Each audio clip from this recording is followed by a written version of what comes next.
If you've never been crawfishing in Louisiana, here's 5 things you need to know before you go. The first thing is knowing where to find them. Crawfish can be found in shallow water, amongst grass, in ditches, swamps, that sort of thing. The second thing, your bait matters. This morning we're going to be using beef melt. You want to use something that puts a lot of oil or scent into the water where the crawfish know where to go to eat. Number 3 is timing. You should be running your nets every 10 to 15 minutes, and the way it worked out for us is by the time we made it all the way to the end of our line running nets, it was time for us to go back. So, if you put out about 10 or 15 nets, your timing will be about right. Number 4 is keep it simple. These are just little drop nets that we got at Academy. You can buy a pack of 10 for about $22.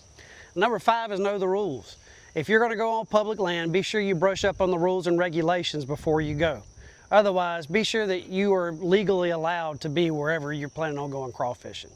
If you found this helpful, I'd love to have you subscribe to the channel. We're all about getting more folks safely and responsibly into the outdoors. Until next time, get outside and enjoy God's creation.